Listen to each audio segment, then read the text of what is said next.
Oh shoot, did we start recording already? My bad.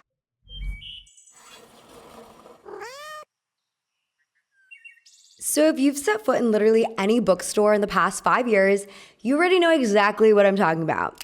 There's always that one table near the front, the book talk made me buy it table, completely stacked with romance novels that blew up on TikTok. And if you've ever actually stopped at that table, you've probably clocked something. All of these books kind of look interchangeable. Bright, candy-colored covers, bold lettering or delicate cursive, and a cartoon couple mid-embrace or waving around a hockey stick. We actually really need to introduce a new sport, people. Think People We Meet on Vacation by Emily Henry, The Love Hypothesis by Allie Hazelwood, Icebreaker by Hannah Grace, and Heated Rivalry by Rachel Reed. Although we've all been told millions of times that we shouldn't judge books by their covers, many people online still can't help but complain about these ones. Critics on Book Talk regularly get on their soapboxes to say that the cartoon covers look unfinished, juvenile, and identical to every other book. For some readers, the hate runs so deep that they'll avoid reading Book Talk books literally because of the covers. Like, this book could be like my new favorite book of all time, but I will not pick it up because this cover is an eyesore. Sorry, not sorry. Book covers are part of a larger category of accessory text called Paratext. This category also includes blurbs on the front and back covers and basically anything you'd find on a book jacket. And you might be surprised to know that publishers actually do take them incredibly seriously, no matter how corny the final product ends up looking. As Dita E. Zimmer writes, a book cover has to settle its argument at first sight, immediately winning the reader's sympathy or provoking their rejection. It steers expectations down specific paths and conveys to the prospective reader what type of book it is. So the reason that books look the way they do is because publishers are under the impression that we want them to look like this. From what they know, we like easy categorization, we like legibility, and we like to know what we're going to buy immediately because no one has the time to read the back blurb of every single book at a bookstore. Unfortunately, these conditions don't really encourage abstract, highbrow illustration. As cover designer John Gall said in an interview, "I can't tell you how many times I've had covers shot down because they are too smart or too clever, or worse, I don't get it." It can be seen as a liability. You won't reach the people who don't want to think for more than a second about what they're looking at. Today, I want to talk mostly about romance book covers, mainly because these are the covers that typically end up in the discourse.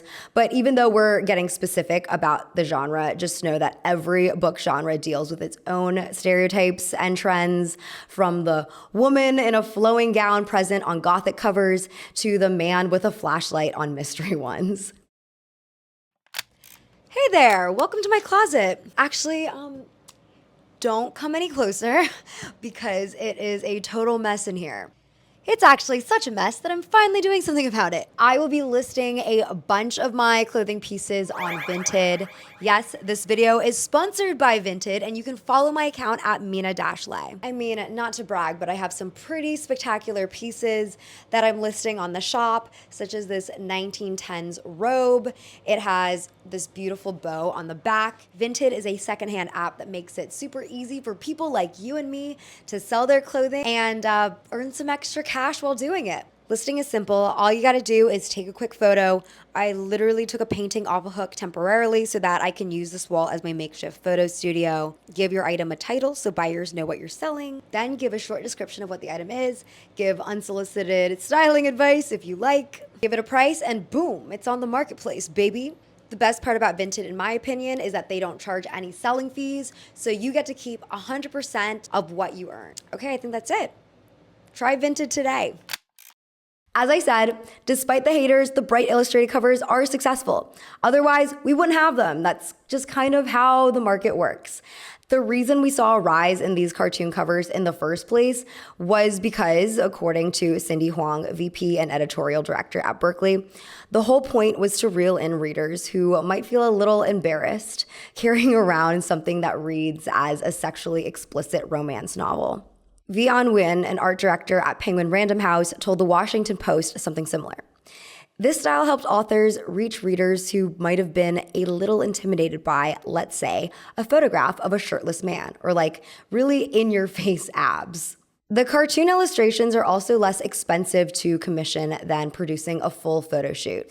And the bright colors and bold lettering help them stand out on social media and digital Amazon storefronts, which are vital for marketing and selling books these days.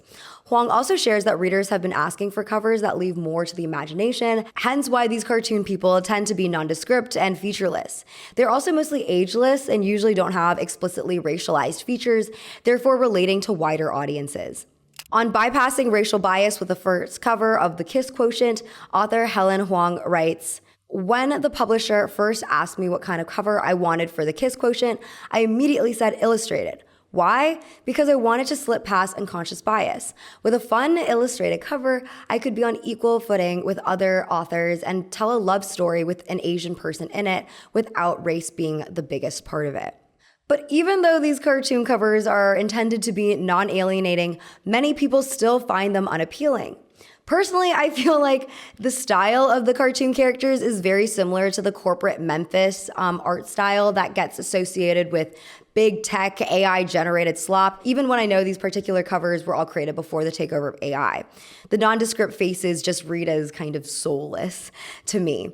The covers have also become associated with smut and book talk more generally, which some readers say they don't want to be affiliated with. Because now that these cartoon faceless couple covers have taken over, a lot of people do know that there's smut on the inside, which means the illustrated cover is no longer the low stakes entry point it once was. But regardless of how a vocal minority feels about all this, publishers wouldn't keep pushing them out if they weren't selling. So I guess the question isn't necessarily how long publishers will keep producing a smutty romance with cartoon covers, so much as it is how long will we keep buying them. She threw caution to the wind and reached out and grabbed his... Whoa!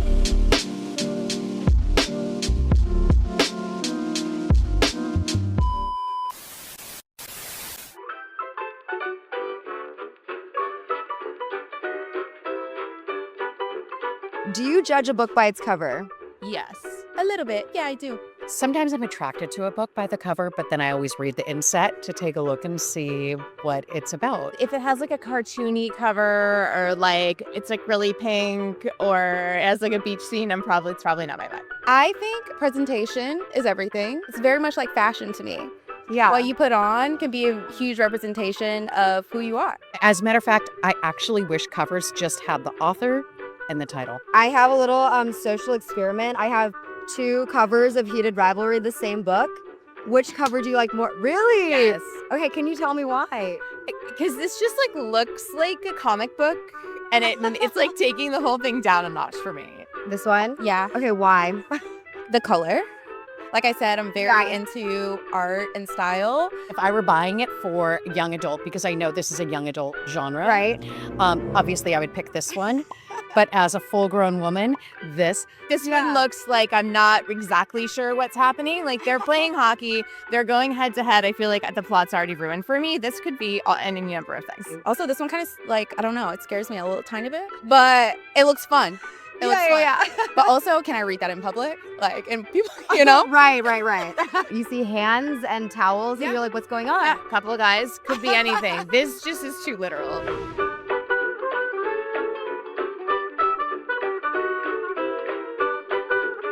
I just have to believe that the illustrated cartoon covers will fall out of trend at some point, not because of my own personal bias, but because they've dominated the market for several years now, and it's just only a matter of time before we get bored, as we do with all trends. After all, the cover illustration industry is relatively young. It really only exploded after World War II with the rise of mass market paperbacks, and yet we've already seen a number of trends come and go. For example, who can forget the single object on a cover style, like with Twilight and 50 Shades of Grey?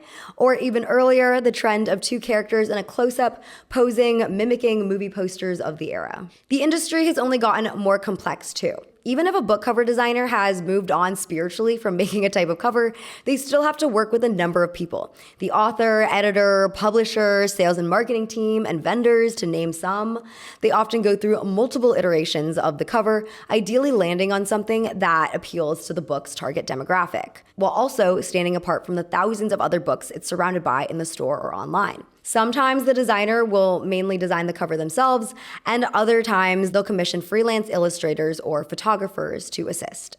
There are a number of designers such as Cassie Vu who have a covers graveyard page on their website showcasing all the designs that never made it to print. It's honestly incredible scrolling through because some of the versions are barely different from each other to the point where I have no idea how anyone could make a decision because I really think all of them could have worked. And then there are some versions which are, in my opinion, better than the final selection. For someone who is not familiar with the publishing world, like I think people would just assume like, oh, you get to pick the book cover that you like the most, or that Oh my is God, more of a I wish. general consensus. So what actually goes into the process? The way that our job functions at the very baseline for like a general every book is that we come up with a set of designs and then they come to cover meeting. So cover meeting happens 1 to 2 times a week, depending on the department who's in the cover meeting, but most of the time it's to the editor and to the publisher. Then the editor and the publisher either take it to the author or they take it to the sales team, the marketing team, whoever it is behind the scenes that needs to approve it. And sometimes I don't even know who these people are. Like I'll get forwarded notes from whoever on the sales team or whoever at Barnes and Noble, and they're telling me to change this, that, and the other because they think it will work best for their market. So there's almost always like a reasoning behind something, even if I don't like the reasoning behind why things are being changed. And then they bring it to the author, or they bring it to the author before going through all those extra steps of people who need to approve it. Yeah, there's a lot more voices than you would think in the room when it comes to approvals, and everybody has their own kind of way at looking at things. Like obviously I'm coming to the table being like, this is what I think looks good on a purely aesthetic visual level from the things that I like as a designer. But the author has a different set of people that they're trying to reach, and the sales team has a specific set of people trying to reach. And at the end of the day, like book covers, even though I think of myself as an artist and as a designer, what I do is highly commodified and it's for the general public most of the time, and we have to make money. So many different people have different opinions about what it takes to sell a book, basically. Does like an author ever blame you if they're like not happy with the book sale? Changing a cover can be what some people see as the easiest way to fix a problem. If the book's not doing well, oh, okay, let's just change the cover, even if it wasn't our fault. Or maybe it was, there's no way to really know that specific kind of data, but it's like, it's always the first thing. Sometimes it's as simple as like, say it's a thriller and there's a girl and she's in a house on the cover, or like she's in the window and they're like, oh, people really connected with the character, but the house wasn't doing it so much. So we'll like zoom in on the same illustration or the same photo that we already had to like feature the girl more, like that kind of thing. And then romance, pretty much went through the phase of 50 Shades of Grey, Twilight, photographic cover, dark kind of thing. And now we're into the illustrated covers. But then there's been a reaction against that. Obviously, people are like, I hate a cartoon cover. At the end of the day, everybody wants the books to do well. And when all the books that are doing well are the books that have illustrated covers and small little people with no faces, then it's just gonna keep happening. So once those books stop selling, then maybe we'll move on. Or when authors stop asking for it. No other book cover probably gets the most press than the numerous covers of Vladimir Nabokov's Lolita. A story that often gets passed around is that Nabokov didn't actually want a young girl to be put on the cover. After rejecting 5 cover designs in April 1958, Nabokov wrote to his American publisher, Walter J. Minton of Putnam Publishing House, I want pure colors, melting clouds, accurately drawn details, a sunburst above a receding road with its light reflected in furrows and ruts after rain, and no girls. If we cannot find that kind of artistic and virile painting, let us settle for an immaculate white jacket, rough texture paper instead of the usual glossy kind, with Lolita in bold black lettering. I recently read this book, Lolita, The Story of a Cover Girl, a collection of essays about Lolita's book covers.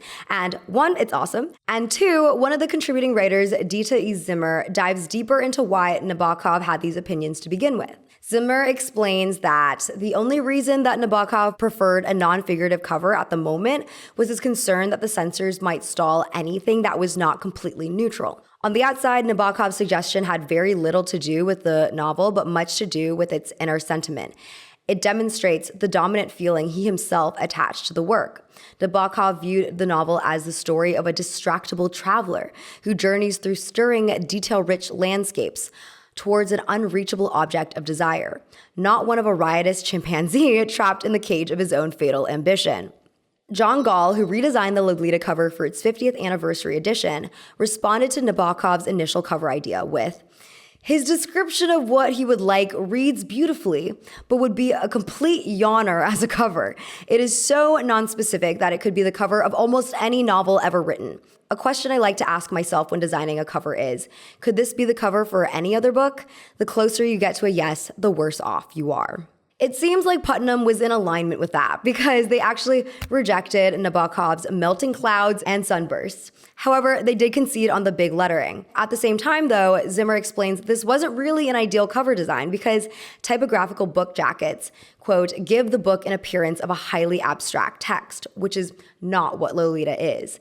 It makes sense then that after the initial controversy around the book's content subsided, sales began to lag, and thus we needed a new cover design, one that might be raunchier than preferred. By the way, it's typical for different markets such as the US, the UK, and other countries to have cover designs that look vastly different because they're catering to the different visual preferences of each market. And while designers typically prioritize designing covers for new releases, they also redesign covers for popular books, leaning into modern trends to remarket them to new audiences, which is also why anytime a new film adaptation of a classic book comes out, we get a new cover to maximize that marketing. Speaking of which, after Stanley Kubrick adapted Lolita in 1962, Nabokov actually walked back on his no girls on the cover rule.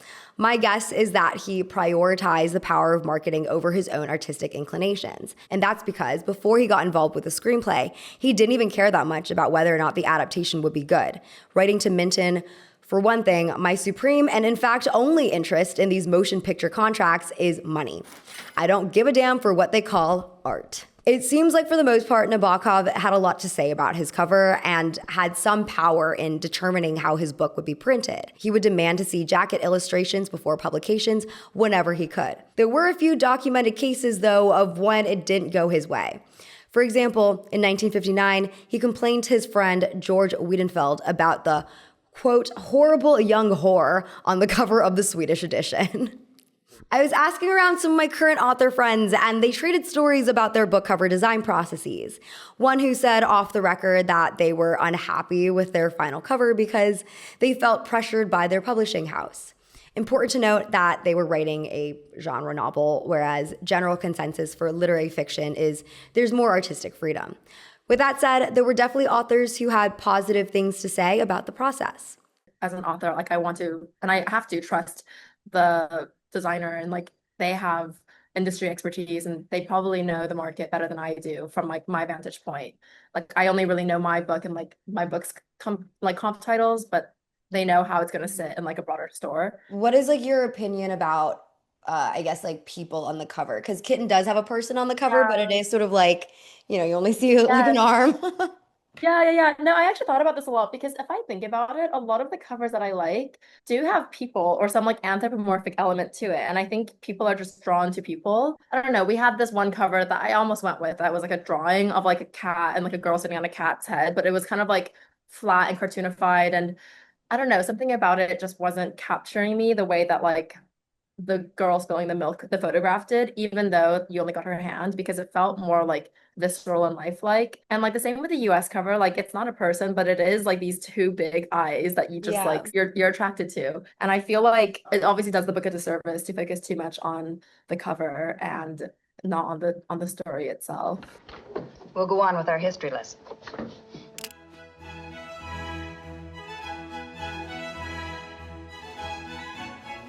When I think of today's spicy books, I often think about their predecessors, the bodice ripper novels that rose in popularity in the 1970s.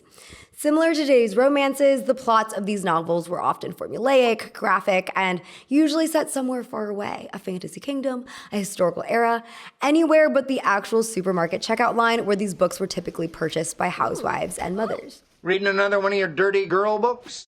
Joanna Lindsey was one of the most popular authors of this genre, penning over 56 romance novels across her 40-year career and selling over 60 million copies worldwide.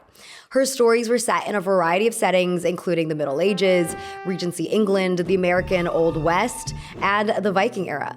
Many of her steamy plots include heightened power dynamics between the leading man and woman, often involving the female protagonist falling under the man's control in some way, including becoming his slave, serf, or captive. Some of her most controversial titles, like Captive Bride, Prisoner of My Desire, and Silver Angel, revolve around captivity to marriage plots and non-consensual encounters. And yes, this is exactly where bodice ripper, the term, comes from, because these books frequently literally depicted a man ripping a woman's clothes off. In general, I would say that the pendulum of book cover raunchiness has swung back and forth throughout the 20th century. The 1940s and 50s saw a rise in suggestive women on the cover illustrations because the paperback industry was booming and publishing houses were trying to appeal to mass audiences in a trend that writer Kenneth Davis refers to as the lowest common denominator appeal. Hey, sex sells. This trend tapered off in part because of the McCarthy era and the subsequent fear of communism. Obviously, purity is linked with capitalism and immorality is linked with communism. Jokes aside, it was kind of serious, and censorship suits and legislative investigations started to affect what was published. In 1957, the Supreme Court formalized the ban against pornographic books. In his book Publishing Romance, John Markert explains how significant the book covers were in all this, writing, "It was not the content, however, that was lewd, so much as the packaging, especially on such spicy titles as Impatient Virgin, Hard-Boiled Virgin, and Kept Woman." Lots of virgins. Hard-boiled virgin. The concern was that the widespread availability of these books, they seem to be everywhere, would corrupt the masses through their putatively dirty content. In 1964, Bantam Publishing art director Leo Leone told Publishers Weekly that he aimed to make romances look like, quote, little white candy boxes with flowers on the cover, a piece of sweet but simple art and a pretty shape on the box. By the time the bodice ripper came around, the pendulum had swung back. We were in the sexual revolution, and the ladies were craving shirtless men. We were tired of little trinkets and boxes. Even better if the men were embracing women, in a pose that would help coin the term clinch cover. According to Jezebel, there's some debate over who to credit with the style, but the industry tends to attribute it to longtime Avon Books art director Barbara Bertolli. A 1981 issue of Publishers Weekly describes Bertolli's signature style as a swirling Baroque melange of curving hand-lettered titles and red-violet background covers against which lusty heroes seduce swooning, long-haired heroines to produce what one editor calls the Bernini-esque St. Teresa and ecstasis look. But in the 1980s, Elaine Duillo was an acclaimed designer who would become known as the queen of romance cover art, getting inducted into the Society of Illustrators Hall of Fame in 2003. She was known for creating a vibrant realism paintings based on photographs, showcasing what Jezebel describes as a distinctly 80s style of high glam, with great masses of hair and blue eyeshadow and vivid dresses that are always falling off women's shoulders. The covers are so evocative, they practically smell like hairspray and heavy perfume. Importantly, Duillo is also largely credited with Fabio's rise to fame. Oh, who is Fabio, you may ask? I never knew that this was a real person. I just thought it was an artist's conception. Are you proposing me? Wow, you are almost as beautiful as me. Fabio Lanzoni was a cover model who graced the covers of numerous romance books throughout the 80s and 90s. He was so prevalent that he became a shorthand for any man with flowing locks clutching onto a woman in that iconic clinch pose. Duillo painted from photographs, so she often worked with Robert Osenich Studios, which was described as a one-stop shop for popular cover artists, supplying costumes, props, and models. One day in the mid-80s, Osenich's wife, Arlene, showed Fabio's headshot to Duillo, and well, a star was born. In 2012, Duillo told Illustration magazine, "I looked at the photo and said, this guy could really get the women started." Fabio started as a back cover model before getting promoted to the front cover for Joanna Lindsay's 1987 Viking saga Hearts of Flame. From then on out, he gained celebrity status. He had his own fan club, launched a 1-900 number that advertised him reading romantic encounters to callers, recorded an album of love songs, and released a direct-to-video compilation of romantic short movies. He even had a cameo in Zoolander. You consider me the best actor/model, and not the other way around. Writer Kelly Faircloth describes Fabio as a simulacrum of masculinity with his expansive, conspicuously hairless chest and his beautiful hair. He's so hyperreal in his masculine appearance that he almost appears uncanny on some of these covers, like an immortal angel. For that reason, it's somewhat ironic then that in the 2010s, Fabio's public image took a more intense conservative pivot after coming out as a Trump supporter and appearing on Tucker Carlson to complain about how liberalism is ruining California. Thank you for having me. Yes, California, is a mess. He seemingly occupied all the extreme masculine ideals throughout his career. Yikes. As you might imagine, the bodice ripper covers caused quite a bit of controversy. Faircloth writes that the raunchy covers created tension within the publishing industry, with many writers feeling embarrassed by them, thinking they lent credence to the charge that romance was simply a way for housewives to get their rocks off. Nothing wrong with that, by the way. Many distributors were displeased with the covers too. Kmart actually declined to carry Beatrice Small's A Love for All Time because the cover was too graphic. Some in the industry assumed that the explicit covers were actually designed to entice men, specifically the middlemen or wholesalers who stood between largely female editorial departments at publishers and the largely female readers. Despite anxieties within the publishing industry, the romance fan communities abounded. Before the birth of online fandom communities, Romantic Times was the dominant publication for romance fans. Since romance novels often weren't reviewed by larger legacy publications at the time, Romantic Times was the premier outlet for romance fans to get their news. Publishers bought advertising space to announce new novels, writers gave interviews, and every cover typically featured a clinch pose from an upcoming book. The magazine also often included clinch covers that you could cut out and hang up in your room as posters. The Romantic Times clinch posters truly walked so that the Zac Efron Tiger Beat ones could run. But look, I understand why the bodice ripper era of romance receives a lot of criticism, given how aggressive many of the intimate scenes in these books are. But I think it's also important to consider how normalized it was for women to stifle their erotic desire during this period, and how deprioritized women's pleasure was, and honestly still is, in heterosexual intimacy. Romance novels were one of the few places where women could and still can read about and imagine intimate fantasies, even while a lot of those fantasies leaned on pretty messed up ideas about domineering men and submissive women. But, I also just don't believe that sexual interests have to uphold perfect politics. You can still be a feminist in your daily life, even if you like to read these books before going to bed. That's my hot take. I really like what Jessia Luther wrote for The Atlantic about this. The critical space between what one reads and likes and what one actually does is something that critics of the romance genre must remember, especially because their own policing of women's desires is the product of the patriarchal system they are trying to criticize. And beyond whether one thinks bodice rippers are explicitly feminist or explicitly regressive, I think it's an important genre for us to think deeply about, given that these books were written for women and by women.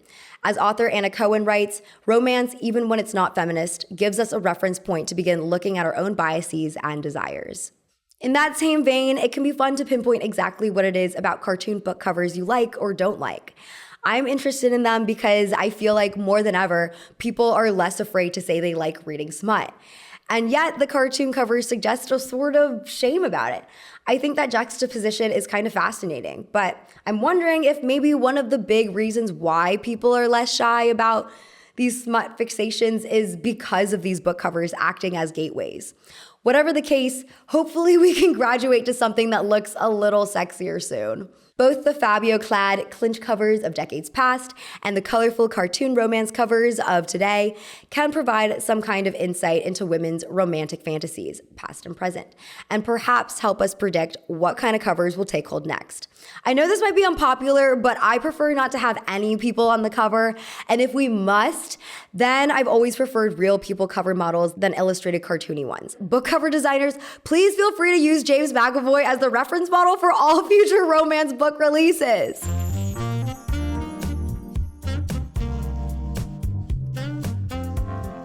Seriously, even as a kid though, before I saw Narnia, there was this one book series I was absolutely obsessed with called the Boy Girl Battle Series by Phyllis Reynolds Naylor. And I remember picking it out at the library because of the real kids that were on the cover. I was able to visualize the book series almost like a movie or a TV show, which made the book reading experience a little more dimensional for me. But it's a double-edged sword, of course, and I learned that the hard way when I was in the Raven Boys fandom and people were pissing me off with their dream fan casts. I have an unwavering idea of what Ronan Lynch looks like in my head, and I will not be taking any outside suggestions. Thank you.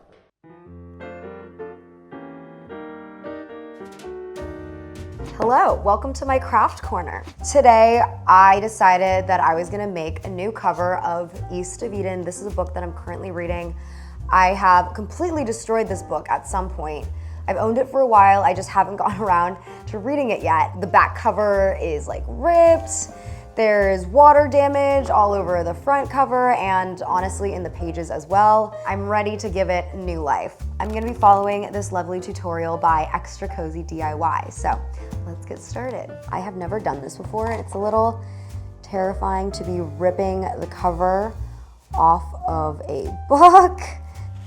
This is actually not that hard and I'm wondering if it's easier because it's so damaged. Okay.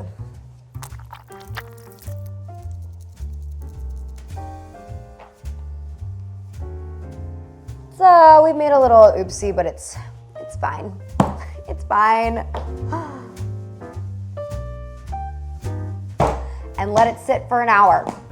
Maybe 2 textbooks, huh? I took the original cover's measurements before I started this, forgot to mention, and now I'm going to transfer those measurements onto cardboard and cut out these 2 pieces of cardboard. Do not forget to add the 8mm to the height. I didn't forget, Queen. Now I have my book covers and my book spine. Time to tape it all together.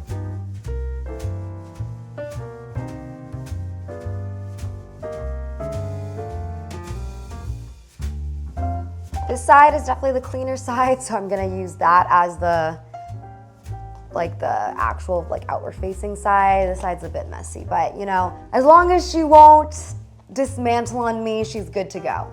It has been a couple hours and if you wanna see what the situation looks like in my house at the moment, I've designed my front cover. I wanted to keep it really simple because I am a simple person, aka not a designer. I decided on using this green cardstock paper. This is sort of like the idea of what I'm trying to go for. I attempted to print out already, and I printed out the wrong size, so now I have 4 pieces of paper left. So I don't have much room to mess up. As you can see, the photograph that I've used, which is not mine, I found it on Pinterest, is not really showing up on this green paper when I printed it out. So I decided to print out the photo on actual photo printer. So I will be, you know, attaching this to this and hopefully that will look nice, but we still got ways to go. So it's been over an hour, so I just wanted to check on the progress of this cover. And it fits the book, thank God. So now I just gotta put it all together. I don't have any room to mess up because I don't have enough paper. I did kind of fuck up. I was a little impatient with this glue process and the spine is just a little bit messed up. That is okay. Life happens. And lest we forget, this is literally what I was working with before. So anything's an improvement, right?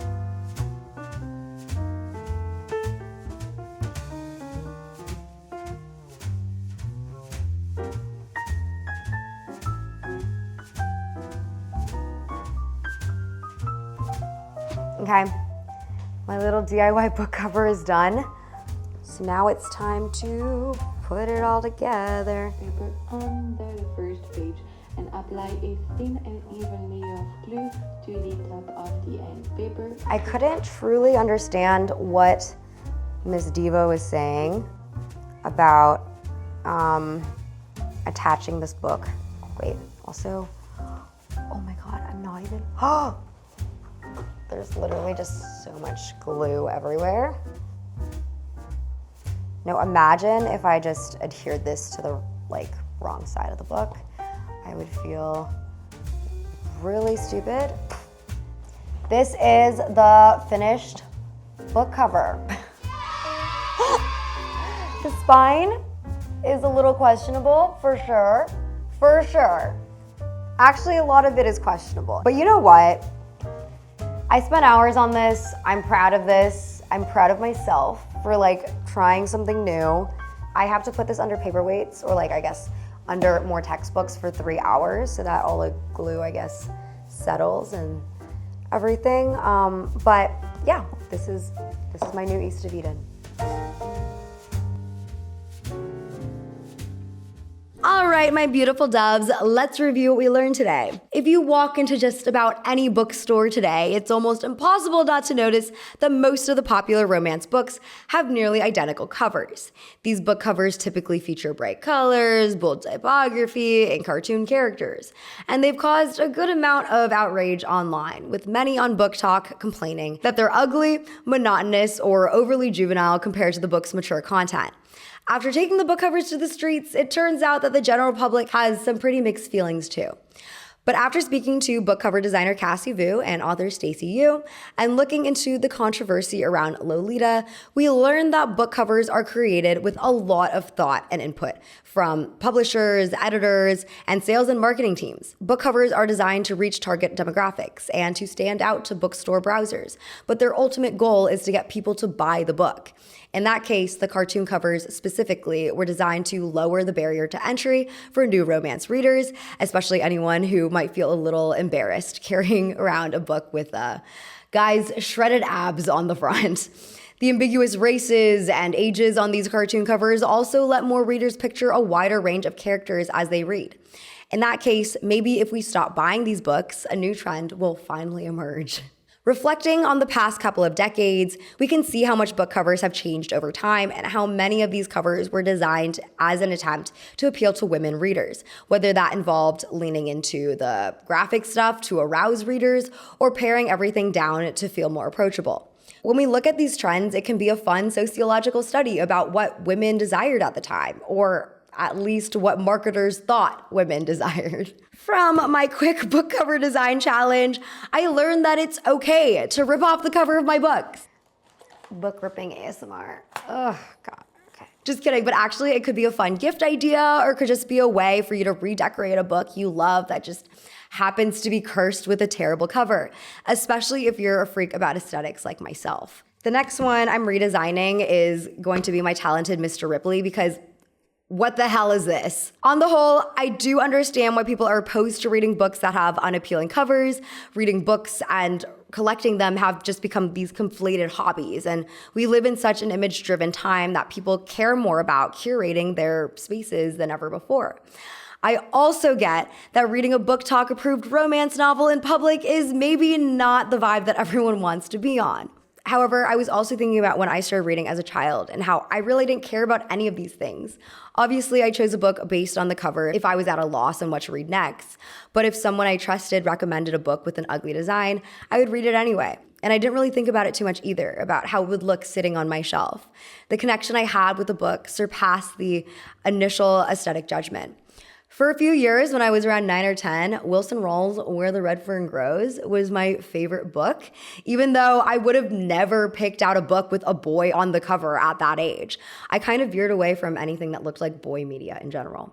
But we were in the library one afternoon, and this girl from my class said it was the best book ever. So I read it, and I loved it so much that I reread it right after I finished.